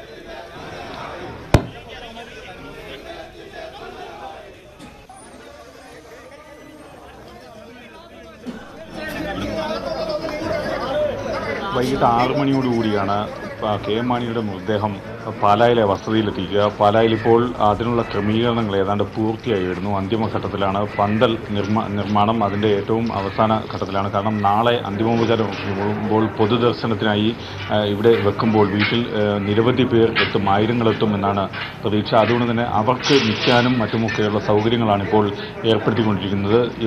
ഉച്ചയ്ക്ക് 2 മണിയോടുകൂടി വൈകുന്നേരം 4 മണിയോടുകൂടി മരങ്ങാട്ടുപള്ളിയിൽ നിന്നും, അദ്ദേഹത്തിൻ്റെ സ്വദേശമായ മരങ്ങാട്ടുപള്ളിയിൽ നിന്നും പാലായിലെ ടൗൺ ഹാളിലെത്തിക്കും. അവിടെ പൊതുദർശനം ഉണ്ടാകും. ഏതാണ്ട് 2 മണിക്കൂറോളമാണ് അവിടുത്തെ പൊതുദർശനം. അതിനുശേഷം 6 മണിയോടുകൂടി അദ്ദേഹത്തിൻ്റെ വസതിയായ കരിങ്ങോഴക്കൽ വീട്ടിൽ, പാലായിലെ ഈ വീട്ടിലെത്തിക്കുമെന്നാണ് നമ്മൾ കരുതുന്നത്. ഒരുപക്ഷെ സമയം വീണ്ടും വൈകിയേക്കാം. കാരണം നേരത്തെ അനീഷ് സൂചിപ്പിച്ചതുപോലെ തന്നെ ഇങ്ങോട്ടേക്ക് വരുന്ന, എറണാകുളത്ത് നിന്ന് ഇങ്ങോട്ടേക്ക് അദ്ദേഹത്തിൻ്റെ മൃതദേഹം വഹിച്ചുകൊണ്ടുള്ള വിലാപയാത്ര വരുന്ന വഴിക്ക് നിരവധി പേർ അന്തിമോപചാരം അർപ്പിക്കാനുണ്ട്. ആ ആളുകളുടെ എണ്ണം കൂടിയേക്കാം. അതനുസരിച്ച് തന്നെ ഒരുപക്ഷെ അത്രയും സമയവും വൈകിയേക്കാം. സമയം വൈകിയാലും അദ്ദേഹത്തിനെ ഇന്ന് രാത്രി എത്തിക്കുക ഈ അദ്ദേഹത്തിൻ്റെ സ്വന്തം വീട്ടിലേക്കാണ്, പാലായിലെ വീട്ടിലേക്കാണ്. ഇവിടെ വീടിനുള്ളിൽ അതിനുള്ള ക്രമീകരണങ്ങളെല്ലാം പൂർത്തിയായി കഴിഞ്ഞു. അദ്ദേഹത്തിൻ്റെ ഛായാചിത്രം വെച്ച അതിനു മുന്നിൽ മെഴുകുതിരി കത്തിച്ച് വെച്ച് കഴിഞ്ഞു. കിടക്കയടക്കം സജ്ജീകരിച്ചിട്ടുണ്ട്. ആ മൃതദേഹം അവിടെയായിരിക്കും എത്തിക്കുക, അവിടെയായിരിക്കും വയ്ക്കുക. അതിനുശേഷമാകും ഇന്ന് രാത്രി അദ്ദേഹത്തിൻ്റെ ഈ വസതിയിൽ മൃതദേഹം സൂക്ഷിക്കും. അതിനുശേഷം രാവിലെ 10 മണിയോടുകൂടിയാവും മൃതദേഹം പുറത്തേക്കെടുക്കുക. ഈ വരാന്തയിൽ രാവിലെ പൊതുദർശനത്തിനായി വയ്ക്കുകയും ചെയ്യും. നിരവധി പേർ ഇവിടെ എത്തി അന്തിമോപചാരം അർപ്പിക്കും. പ്രമുഖ നേതാക്കളടക്കം, നാട്ടുകാരടക്കം, പാലാക്കാർക്ക് വേണ്ടിയാണ് നാളെ മണിക്കൂറുകളോളം ഇവിടെ മൃതദേഹം പൊതുദർശനത്തിന് വയ്ക്കുന്നത്. ഇന്ന് വൈകുന്നേരം മുതൽ പൊതുദർശനത്തിന് വയ്ക്കുന്നത്. കാരണം അദ്ദേഹം പാലായെ സ്നേഹിച്ചു, പാല അദ്ദേഹത്തെയും സ്നേഹിച്ചു. ഏതാണ്ട് 54 വർഷത്തോളം അദ്ദേഹം പാലായുടെ സ്വന്തം ജനപ്രതിനിധിയായിരുന്നു, നിയമസഭാംഗമായിരുന്നു. നിയമസഭാംഗമായിരുന്നയാൾ, അത് മുഴുവൻ കാലവും പാലായ്ക്ക് വേണ്ടി മാറ്റിവെച്ചയാൾ, പ്രാദേശിക രാഷ്ട്രീയത്തിൻ്റെ വക്താവും പ്രയോക്താവുമായിരുന്ന കെ എം മാണി മരിക്കുമ്പോൾ അദ്ദേഹം മധ്യ കേരളത്തിന് പ്രത്യേകിച്ചും കോട്ടയത്തിനും പാലായ്ക്കുമൊക്കെ ചെയ്തിട്ടുള്ള വികസന പ്രവർത്തനങ്ങളും മറ്റ് രാഷ്ട്രീയ പ്രവർത്തനങ്ങളുമെല്ലാം ഈ നാടിൻ്റെ വികസനത്തിന് വലിയ മുതൽക്കൂട്ടായിരുന്നു എന്ന് തന്നെയാണ് ഈ നാട്ടുകാർ എപ്പോഴും അനുസ്മരിക്കുന്നത്. അതുകൊണ്ട് തന്നെയാണ് അദ്ദേഹത്തെ തുടർച്ചയായി 13 തവണയും ഇവിടെ നിന്നും നിയമസഭയിലേക്ക് തിരഞ്ഞെടുത്തതും. അത്തരമൊരു നിയമസഭാംഗം എന്ന നിലയിൽ മാത്രമായിരുന്നില്ല അദ്ദേഹത്തിൻ്റെ പ്രവർത്തനം. അദ്ദേഹം നിരവധി തവണ മന്ത്രിയായിരുന്നു. ഏതാണ്ട് 13 തവണ വിവിധ മന്ത്രിസഭകളിൽ, വിവിധ മുഖ്യമന്ത്രിമാരുടെ മന്ത്രിസഭകളിൽ, UDF-ൻ്റെയും LDF-ൻ്റെയും ഒക്കെ മന്ത്രിസഭകളിൽ അംഗമായി. അദ്ദേഹം ഏറ്റവും ദീർഘകാലം ധനമന്ത്രിയായിരുന്നു. 13 തവണ ബജറ്റ് അവതരിപ്പിച്ച ധനമന്ത്രി, നിയമമന്ത്രിയായിരുന്നു, ജലസേചന മന്ത്രിയായിരുന്നു. അങ്ങനെ വിവിധ മേഖലകളിൽ അദ്ദേഹത്തിൻ്റെ പാടവം വ്യക്തമാക്കിയിട്ടുണ്ട്, അല്ലെങ്കിൽ പ്രദർശിപ്പിച്ചിട്ടുണ്ട്, പ്രകടിപ്പിച്ചിട്ടുണ്ട്. അങ്ങനെയുള്ള KM മാണി ഈ വീട്ടിലിരുന്നാണ് ഈ പാലക്കാരുടെ വിഷമങ്ങൾ, അല്ലെങ്കിൽ പാലക്കാരുടെ പ്രശ്നങ്ങൾ, പാലക്കാരുടെ ആവശ്യങ്ങളെല്ലാം കാണുകയും കേൾക്കുകയും ഒക്കെ ചെയ്തത്. അങ്ങനെയുള്ള ഈ വീട്ടിലേക്കാണ് നിരവധി ആളുകൾ, പാലക്കാർ, സ്വന്തം പാർട്ടിക്കാർ, പാർട്ടി പ്രവർത്തകരൊക്കെയും അദ്ദേഹത്തോട് ആവശ്യങ്ങൾ അറിയിക്കാൻ വേണ്ടി എത്തിയത്. അങ്ങനെ ഓരോ നിമിഷവും എത്തിക്കൊണ്ടിരിക്കുന്ന ആളുകൾക്കെല്ലാം അവരുടെ ആവശ്യങ്ങൾക്ക് തൃപ്തി വരത്തക്ക രീതിയിൽ തന്നെയായിരുന്നു ജനപ്രതിനിധി എന്ന നിലയിൽ, ഒരു രാഷ്ട്രീയ നേതാവ് എന്ന നിലയിൽ KM മാണി പെരുമാറിയിരുന്നത്. ഒരുപക്ഷെ അദ്ദേഹത്തിനെതിരെ വിമർശനങ്ങൾ ഉയർന്ന ഏറ്റവും പ്രധാനപ്പെട്ട കാലഘട്ടം കഴിഞ്ഞ നിയമസഭാ തെരഞ്ഞെടുപ്പിന് തൊട്ടു മുമ്പുള്ള കാലഘട്ടമായിരുന്നു. ബാർക്കോഴ കേസും ഒപ്പം അഴിമതി ആരോപണവും ഒക്കെ വന്നുവെങ്കിലും കുലുങ്ങാതെ പിടിച്ചു നിന്ന ഒരു മനുഷ്യൻ. അദ്ദേഹം യാത്രയാകുമ്പോൾ ഒരുപക്ഷെ അതിനുശേഷം വന്ന തിരഞ്ഞെടുപ്പിൽ അദ്ദേഹം ഒരുപക്ഷെ എന്താകും അതിൻ്റെ ഫലം എന്നടക്കം വലിയ ആശങ്ക, അല്ലെങ്കിൽ അത്തരമൊരു കാര്യം കേരളം മുഴുവൻ ഉറ്റുനോക്കിയിരുന്നു. എന്നാൽ പാലക്കാർ വീണ്ടും അദ്ദേഹത്തെ തന്നെ ജനപ്രതിനിധിയായി നിയമസഭയിലേക്ക് അയച്ചു. ഏതാണ്ട് അവസാന ഘട്ടത്തിൽ 3 വർഷം പൂർത്തിയാകുമ്പോഴാണ് അദ്ദേഹത്തിൻ്റെ എല്ലാ കർമ്മ പ്രവർത്തനങ്ങളും മതിയാക്കി മടങ്ങുന്നത്. മരിക്കുമ്പോഴും അദ്ദേഹം പാലായുടെ ജനപ്രതിനിധിയായിരുന്നു. നേരത്തെ അനീഷ് സൂചിപ്പിച്ചതുപോലെയൊക്കെ തന്നെ പാല എന്ന് വേണ്ടെന്ന് പറയുന്നു, അന്ന് വരെ താൻ പാലായ്ക്കൊപ്പം ഉണ്ടാകും. പക്ഷേ പാല ഒരിക്കലും അദ്ദേഹത്തെ വേണ്ടെന്ന് പറഞ്ഞില്ല. ഈ വാർദ്ധക്യ സഹജമായ അസുഖം മൂലം, ശ്വാസകോശ സംബന്ധമായ അസുഖം മൂലം അദ്ദേഹത്തിൻ്റെ ജീവിതം അവസാനിക്കുന്നതുവരെയും അദ്ദേഹം പാലായ്ക്ക് വേണ്ടി തന്നെയാണ് ജീവിച്ചത്. ഈ കേരള കോൺഗ്രസ് എന്ന പ്രസ്ഥാനത്തിന് ഏറ്റവും അധികം കരുത്തു പകർന്ന ഒരു നേതാവ് കൂടിയാണ് അദ്ദേഹം. അതിൽ പ്രത്യേകിച്ചും കോട്ടയം ജില്ലയ്ക്ക് വളരെ വലിയ പങ്കുണ്ട്. വിവിധ കേരള കോൺഗ്രസുകൾ വളരുന്തോറും വളരുകയും ഒക്കെ ചെയ്യുന്ന പ്രസ്ഥാനം. നേരത്തെ ശ്രീജിത്ത് സൂചിപ്പിച്ചതുപോലെ തന്നെ നിരവധി അത്തരം പിളർപ്പിനും കൂടിച്ചേരലിനും ഒക്കെ സാക്ഷിയായതാണ് തിരുനക്കര മൈതാനം. അങ്ങനെയൊക്കെയുള്ള കോട്ടയം ജില്ല, അങ്ങനെയൊക്കെയുള്ള പാല അദ്ദേഹത്തിന് ഏറെ വൈകാരികമായ അടുപ്പമുള്ള, ഹൃദയം കൊണ്ട് അടുപ്പമുള്ള ഇടം. അദ്ദേഹത്തെ സ്വീകരിക്കാൻ, അദ്ദേഹത്തിന് അന്തിമോപചാരം അർപ്പിക്കാൻ തയ്യാറെടുക്കുകയാണ്. ഇന്ന് വൈകിട്ട് 4 മണിയോടുകൂടി അദ്ദേഹം മരങ്ങാട്ടുപള്ളിയിൽ നിന്നും, അദ്ദേഹത്തിൻ്റെ സ്വദേശമായ മരങ്ങാട്ടുപള്ളിയിൽ നിന്നും മൃതദേഹം പാല ടൗൺ ഹാളിലെത്തിക്കും. പാല ടൗൺ ഹാളിൽ ആയിരങ്ങൾ അന്തിമോപചാരം അർപ്പിക്കും. അതിനുശേഷം വീട്ടിലെത്തിക്കും. വീട്ടിൽ ഇന്ന് രാത്രി മുഴുവൻ അദ്ദേഹത്തിൻ്റെ സ്വന്തം വീട്ടിലായിരിക്കും മൃതദേഹം സൂക്ഷിക്കുക. അതിനുശേഷം രാവിലെ 10 മണിയോടുകൂടി വീണ്ടും പൊതുദർശനത്തിനായി പുറത്തേക്ക് എടുക്കും. ഇവിടെ നിരവധി പേർ ഈ വരാന്തയിൽ നാളെ അന്തിമോപചാരം അർപ്പിക്കാനെത്തും. ഉച്ചയ്ക്ക് 2 മണിവരെ അന്തിമോപചാരം അർപ്പിക്കാനുള്ള സമയമുണ്ടാകും. നേരത്തെ തിരുവഞ്ചൂർ രാധാകൃഷ്ണനൊക്കെ സൂചിപ്പിച്ചതുപോലെ തന്നെ അവസാന പാലക്കാരനും അദ്ദേഹത്തിന് അന്തിമോപചാരം അർപ്പിച്ചതിന് ശേഷമായിരിക്കും അദ്ദേഹത്തിന് മൃതദേഹം സെൻറ് മേരീസ് കത്തീഡ്രലിലേക്ക്, പാല സെൻറ് മേരീസ് കത്തീഡ്രലിലേക്ക് കൊണ്ടുപോവുക. അവിടെയായിരിക്കും സംസ്കാര ശുശ്രൂഷകൾ നടക്കുക. അതിനുശേഷം സെമിത്തേരിയിൽ സംസ്കരിക്കും. ഏതാണ്ട് 4 മണിയോടുകൂടി മൃതദേഹം സംസ്കരിക്കുമെന്നാണ് നമുക്ക് നിലവിൽ അത്തരമൊരു കരുതൽ. അതായത് സമയക്രമമനുസരിച്ച് നാളെ വൈകുന്നേരം 3 മണിക്ക് ശേഷം അത്തരം സംസ്കാര ചടങ്ങുകൾ നടക്കുമെന്നാണ് നമ്മൾ പ്രതീക്ഷിക്കുന്നത്. ശ്യാമാണ് പാലായിലെ വസതിയിൽ നിന്നും വിവരങ്ങൾ നൽകുന്നത്. 6 പതിറ്റാണ്ട് നീണ്ട കേരളത്തിന്റെ രാഷ്ട്രീയ ചരിത്രം KM മാണി എന്ന രാഷ്ട്രീയ പ്രതിഭാസത്തിന്റെ ജീവിതകഥ കൂടിയാണ്. 6 നൂറ്റാണ്ടിലധികം പാലയെ നിയമസഭയിൽ പ്രതിനിധീകരിച്ച KM മാണി തെരഞ്ഞെടുപ്പ് ചരിത്രത്തിലും വേറിട്ട അധ്യായമായി.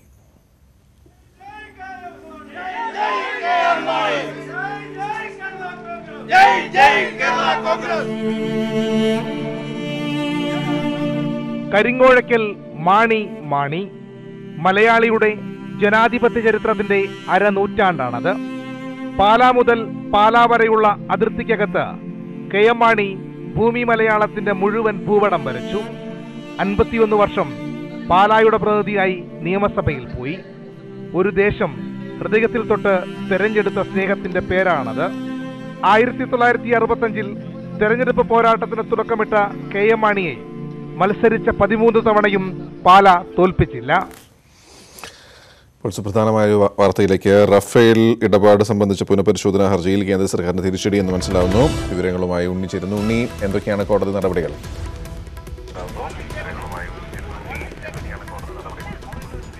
ഗോപി, റഫാൽ ഇടപാടിൽ കേന്ദ്ര സർക്കാരിന് വലിയ തിരിച്ചടിയാകുന്ന തീരുമാനമാണ് സുപ്രീം കോടതിയിൽ നിന്നും ഉണ്ടായിരിക്കുന്നത്. റഫാൽ ഇടപാടിലെ പുനഃപരിശോധനാ ഹർജികൾക്കൊപ്പം പുതുതായി പുറത്തുവന്ന രേഖകൾ പരിശോധിക്കാനാണ് കോടതി തീരുമാനിച്ചിരിക്കുന്നത്. ഈ രേഖകൾ പരിശോധിക്കരുതെന്ന് കേന്ദ്ര സർക്കാർ വളരെ ശക്തമായ വാദം കോടതിയിൽ ഉന്നയിച്ചിരുന്നു. പുതുതായി ഹിന്ദു ദിനപത്രമാണ് രേഖകൾ പുറത്തുവിട്ടിരുന്നത്. ആ രേഖകളിൽ പറയുന്നത് റഫാൽ ഇടപാടിൽ സോവറിൻ ഗ്യാരണ്ടി ഉറപ്പാക്കപ്പെട്ടിരുന്നില്ല. ആ ഗ്യാരണ്ടി ഉറപ്പാക്കാതിരിക്കാൻ പ്രധാനമന്ത്രിയുടെ ഓഫീസ് സമാന്തര ചർച്ചകൾ നടത്തിയിരുന്നു. പ്രതിരോധ സെക്രട്ടറിയുടെ കുറിപ്പിൽ തന്നെ ഈ ഇടപാടുമായി ബന്ധപ്പെട്ട് പ്രധാനമന്ത്രിയുടെ ഓഫീസ് സമാന്തര ചർച്ചകൾ നടത്തുന്നതിൽ ആശങ്ക അറിയിച്ചിരുന്നു. തുടങ്ങിയ ഇടപാടിനെ തന്നെ സംശയത്തിലാക്കുന്ന രേഖകളാണ് പുറത്തു വന്നിരുന്നത്. മാത്രമല്ല, ഇന്ത്യൻ വിലപേശൽ സംഘത്തിന്റെ രേഖകളിൽ തന്നെ കരാറിലെ പല വ്യവസ്ഥകളെയും ശക്തമായി ചോദ്യം ചെയ്യുന്നുമുണ്ട്. ഈ രേഖകൾ പുനഃപരിശോധനാ ഹർജിക്കൊപ്പം പരിഗണിക്കണമെന്നാണ് ഹർജി നൽകിയിരുന്ന പ്രശാന്ത് ഭൂഷണും അരുൺ ഷൂരിയും യശ്വന്ത് സിൻഹയും ഒക്കെ കോടതിയിൽ ആവശ്യപ്പെട്ടിരുന്നത്. എന്നാൽ കേന്ദ്ര സർക്കാർ പറഞ്ഞിരുന്നത് ഈ രേഖകൾ ഔദ്യോഗിക രഹസ്യ നിയമത്തിന്റെ കീഴിൽ വരുന്നതാണ്. ഈ രേഖകൾ പുനഃപരിശോധനാ ഹർജി പരിഗണിക്കുന്ന ഘട്ടത്തിൽ മാത്രമാണ് കോടതിയിൽ നൽകുന്നത്. നേരത്തെ റഫാൽ ഇടപാടിനെ ചോദ്യം ചെയ്തുകൊണ്ടുള്ള ഹർജിയിൽ ഈ രേഖകൾ കോടതി പരിശോധിച്ചിരുന്നില്ല. അതുകൊണ്ട് തന്നെ ഈ രേഖകൾ വീണ്ടും കോടതി പരിഗണിക്കരുത് എന്നൊരു ആവശ്യമാണ് ഉന്നയിച്ചിരുന്നത്. എന്നാൽ ആ ഒരു കേന്ദ്ര സർക്കാരിന്റെ വാദമാണ് കോടതി ഇപ്പോൾ തള്ളിയിരിക്കുന്നത്. പുതുതായി ഇടപാടിനെ സംശയത്തിലാക്കി പുറത്തു വന്ന എല്ലാ രേഖകളും കോടതി പരിശോധിക്കും. ആ രേഖകൾ സഹിതമായിരിക്കും പുനഃപരിശോധനാ ഹർജി സുപ്രീം കോടതി വാദം കേൾക്കുക. അങ്ങനെ നോക്കുകയാണെങ്കിൽ കേന്ദ്ര സർക്കാരിനെ സംബന്ധിച്ചിടത്തോളം വലിയ തിരിച്ചടിയാണ്. ഈ പുനഃപരിശോധനാ ഹർജിയിൽ തുറന്ന കോടതിയിൽ വാദം കേൾക്കുമ്പോൾ തന്നെ അറ്റോർണി ജനറൽ കെ വേണുഗോപാൽ ആവർത്തിച്ച് വാദിച്ചിരുന്നത് പുനഃപരിശോധനാ ഹർജികൾക്കൊപ്പം പുതിയ രേഖകൾ പരിശോധിക്കരുത്, ഹർജികൾ തള്ളണമെന്നായിരുന്നു. എന്നാൽ അക്കാര്യത്തിലേക്ക് കടക്കാതെ തന്നെ കോടതിയുടെ ഭാഗത്തു നിന്നും വളരെ സുപ്രധാനമായ തീരുമാനം ഉണ്ടായിരിക്കുന്നു. ഈ രേഖകൾ പരിശോധിച്ചുകൊണ്ട് പുനഃപരിശോധനാ ഹർജി തുറന്ന കോടതിയിൽ വാദം കേൾക്കുമെന്നതിൽ. ഉണ്ണി, അതായത് കേന്ദ്ര സർക്കാരിന്റെ ഇതുവരെയുള്ള വാദം സുപ്രീം കോടതിയിൽ നിന്ന് വരെ ക്ലീൻ ചിറ്റ് കിട്ടി റഫേൽ ഇടപാടിൽ എന്നുള്ളതാണ്. അത് ഇനി പറയാൻ പറ്റില്ല, അല്ലേ? തീർച്ചയായും അനുജ, ഒരു വലിയ തിരിച്ചടി തന്നെ രാഷ്ട്രീയമായിട്ട് ക്ലീൻ ചിറ്റ് കിട്ടിയെന്ന കേന്ദ്ര സർക്കാരിന്റെ വാദം ഒരു പരിധിവരെ പറയാം. കാരണം പുനഃപരിശോധനാ ഹർജി ഈ രേഖകളുടെ അടിസ്ഥാനത്തിൽ വാദം കേൾക്കാനാണ് കോടതി തീരുമാനിച്ചിരിക്കുന്നത്. വിധി പുനഃപരിശോധിച്ചുകൊണ്ട് വിധി റദ്ദാക്കാനുള്ള തീരുമാനത്തിലേക്ക് കോടതി എത്തിയിട്ടില്ല. പുനഃപരിശോധനാ ഹർജി അതിന്റെ വസ്തുതകൾ പരിഗണിച്ചുകൊണ്ട് അതിൽ അന്തിമമായ ഒരു തീരുമാനമെടുക്കുമെന്നാണ് കോടതി പറഞ്ഞിരിക്കുന്നത്.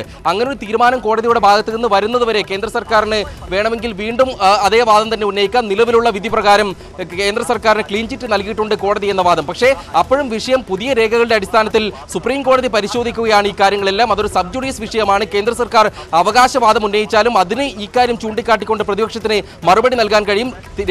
ലോക്സഭാ തെരഞ്ഞെടുപ്പിന്റെ ആദ്യഘട്ട വോട്ടെടുപ്പ് നാളെ നടക്കാനിരിക്കുകയാണ്. തിരഞ്ഞെടുപ്പ് പ്രചാരണത്തിൽ അത്ര വലിയ ശക്തമായി റഫാൽ ഇടപാട് രാഹുൽ ഗാന്ധിയോ അല്ലെങ്കിൽ പ്രതിപക്ഷമോ ഉന്നയിക്കുന്നില്ല എന്നൊരു സാഹചര്യം കൂടിയുണ്ട്. പക്ഷേ റഫാലിന് പുതിയ ഊർജ്ജം നൽകുകയാണ് പ്രതിപക്ഷത്തിന് അത് ഉന്നയിക്കാൻ വേണ്ടി. പുതിയ രേഖകൾ കൂടി സുപ്രീം കോടതി പരിശോധിക്കാൻ തീരുമാനിച്ചതും കേന്ദ്ര സർക്കാരിന്റെ ഇക്കാര്യത്തിൽ എതിർപ്പ് തള്ളിയതുമൊക്കെ രാഷ്ട്രീയമായി വലിയ ചർച്ചയാകും. അത് കേന്ദ്ര സർക്കാരിനും BJP പ്രധാനമന്ത്രിക്കുമൊക്കെ തിരഞ്ഞെടുപ്പ് പ്രചാരണത്തിലടക്കം ഒരു തിരിച്ചടിയായി മാറാനുള്ള സാധ്യത തന്നെയാണുള്ളത് നിലവിലെ രാഷ്ട്രീയ സാഹചര്യത്തിൽ. ഗോപി, മോഷ്ടിക്കപ്പെട്ട രേഖകളാണ്, രാജ്യസുരക്ഷയെ ബാധിക്കും, അത് കോടതി പരിഗണിക്കാൻ പാടില്ല, ഒരുപാട് വാദങ്ങൾ സർക്കാർ ഉന്നയിച്ചിരുന്നു. എന്താണ് കോടതി ആ വാദങ്ങളോട് കോടതി എങ്ങനെയാണ് പ്രതികരിക്കുന്നത്?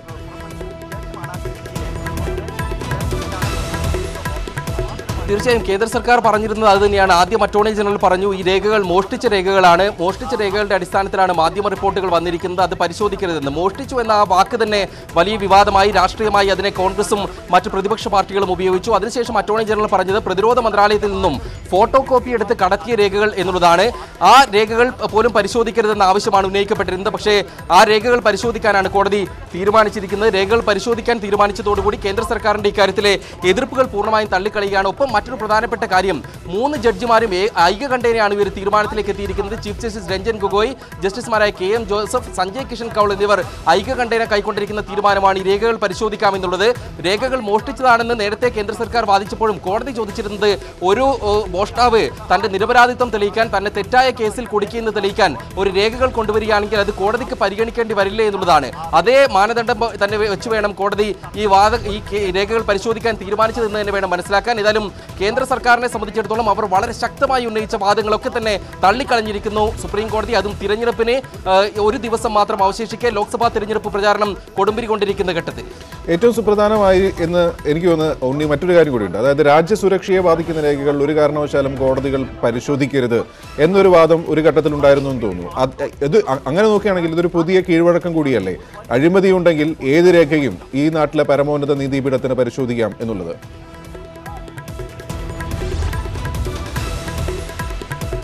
തീർച്ചയായും അതായത് അറ്റോർണി ജനറൽ തുടക്കം മുതൽ തന്നെ ഈ പുനഃപരിശോധനാ ഹർജിയിലെ വാദങ്ങൾ തള്ളാൻ പറഞ്ഞിരുന്നത് ഇത് രാജ്യസുരക്ഷയുമായി ബന്ധപ്പെട്ട വിഷയമാണ്, ഫ്രാൻസുമായുള്ള കരാറിന്റെ വിഷയമാണ്, ഇതിലെ വില വിവരങ്ങൾ പുറത്തുവിടാൻ കഴിയില്ല, ഈ രേഖകളൊക്കെ രാജ്യസുരക്ഷാ രേഖകളായതുകൊണ്ട് അത് കോടതി പരിശോധിക്കരുത് എന്നുള്ളതാണ്. ഔദ്യോഗിക രഹസ്യ നിയമത്തിന്റെ പരിധിയിൽ വരുന്ന ഈ രേഖകളാണ് ചോർത്തിയിരിക്കുന്നത്. അത് ഗുരുതരമായ ഔദ്യോഗിക രഹസ്യ നിയമത്തിന്റെ ലംഘനമാണ്. കേസെടുക്കാൻ രണ്ട് പത്രങ്ങൾക്കെതിരെ ഒരു വാർത്താ ഏജൻസിക്ക്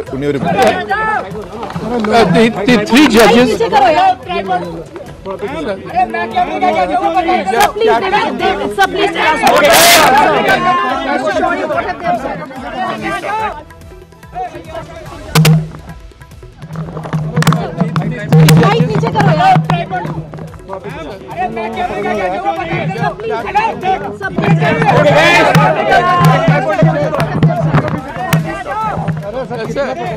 Three judges. Tell us, sir. What is observed in the court? The three judges have given a unanimous judgment in which they have rejected the government's argument that, firstly, that these documents cannot be considered because, as the Attorney General said, they are stolen documents. I mean, this was on the face of it a very peculiar argument, because if somebody is going to do something wrong, he is not going to take out full-page advertisements in newspapers. So it has that evidence has to be excavated. But the Attorney General said these are stolen documents. That has been rejected. Second argument was that these are privileged documents because they relate to defense and so on. Our argument was that precisely because they relate to defense, you must examine them, because it affects the security of the country. It affects what you have. These are documents that relate to the issues which you have raised in your order. You asked for this evidence and we have provided it.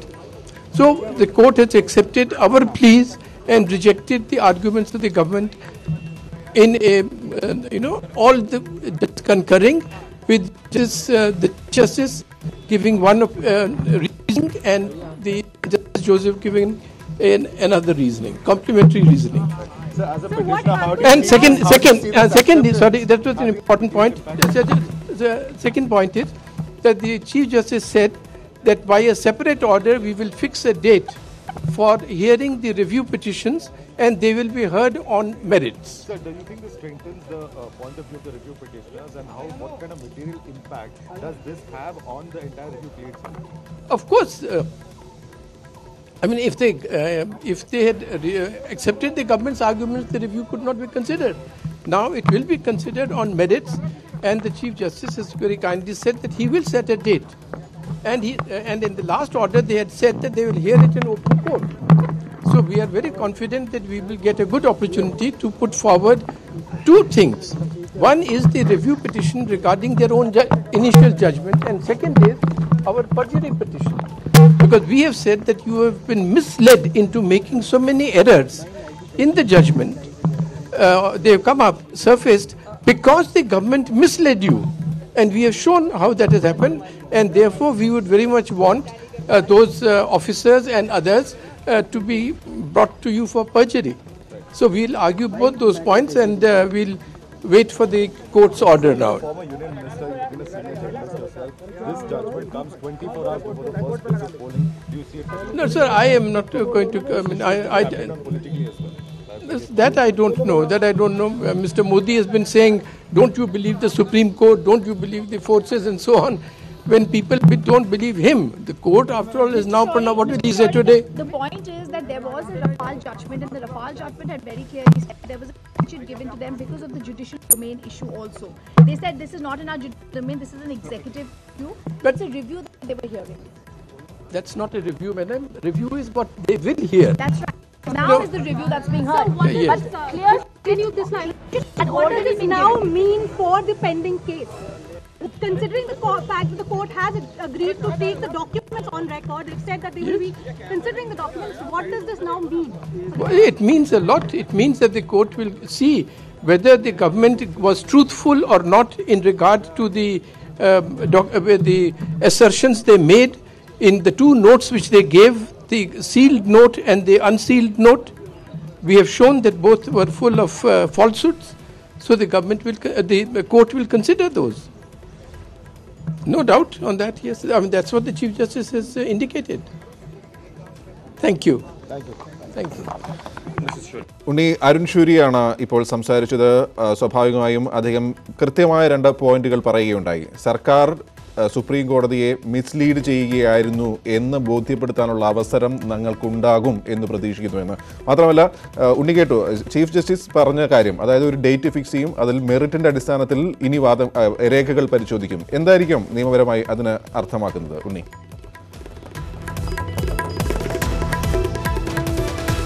അതായത് Gopi, Rafale ഇടപാടിൽ ഏറ്റവും പുതുതായി പുറത്തുവന്ന രേഖകൾ, ഹിന്ദു ദിനപത്രം വളരെ തുടർച്ചയായ അന്വേഷണാത്മക റിപ്പോർട്ടുകളിലൂടെ പുറത്തുവിട്ട രേഖകളാണ് സുപ്രീം കോടതി ഇനി പരിശോധിക്കാൻ പോകുന്നത്. നേരത്തെ റഫാൽ ഇടപാടിൽ അന്വേഷണം ആവശ്യപ്പെട്ടുകൊണ്ടുള്ള ഹർജികൾ സുപ്രീം കോടതി പരിഗണിക്കുമ്പോൾ ഈ രേഖകൾ പുറത്തു വന്നിരുന്നില്ല എന്നതാണ് വസ്തുത. കേന്ദ്ര സർക്കാർ പറഞ്ഞ കാര്യങ്ങൾ മാത്രമാണ് കോടതിയുടെ പരിഗണനയിൽ ഉണ്ടായിരുന്നത്. അന്ന് രാഷ്ട്രീയമായി ഉയർന്ന ആരോപണങ്ങളൊക്കെ തന്നെ പൊതുസമൂഹ മധ്യത്തിലും കോടതിയിലും വന്നിരുന്നെങ്കിലും അതിന് കൃത്യമായ തെളിവുകൾ ഉണ്ടായിരുന്നില്ല. അങ്ങനെ ഒരു തീരുമാനത്തിന്റെ അടിസ്ഥാനത്തിലാണ് കോടതി റഫാൽ ഇടപാടിൽ അന്വേഷണം വേണ്ട എന്ന തീരുമാനമെടുത്തത്. ആ തീരുമാനത്തിന് പിന്നാലെയാണ് വിവിധ വിഷയങ്ങൾ പുറത്തു വരുന്നത്. അന്നത്തെ വിധിയിൽ തന്നെ പിശകുണ്ടായി എന്ന ആരോപണമായിരുന്നു. CAG റിപ്പോർട്ട് ഇല്ലാത്ത CAG റിപ്പോർട്ട് ഉണ്ടെന്ന പരാമർശം കോടതി വിധിയിൽ ഉണ്ടെന്ന വിമർശനം വന്നു. തൊട്ടു പിന്നാലെ തന്നെ ഹിന്ദു ദിനപത്രം പുറത്തുവിട്ട റിപ്പോർട്ടുകളിൽ പറയുന്നത് ഇന്ത്യൻ വിലപേശൽ സംഘം റഫാൽ ഇടപാടിനെ വളരെ ശക്തമായ ആശങ്കകൾ ഉന്നയിച്ചിരുന്നു എന്നുള്ളതാണ്. പ്രധാനമന്ത്രിയുടെ ഓഫീസ് സമാന്തരമായ ചർച്ചകൾ നടത്തി. കേന്ദ്ര പ്രതിരോധ സെക്രട്ടറി തന്നെ അദ്ദേഹത്തിന്റെ ഫയൽ കുറിപ്പിൽ ഈ സമാന്തര ചർച്ചകൾക്കെതിരെ ആശങ്ക ഉന്നയിച്ചിരുന്നു.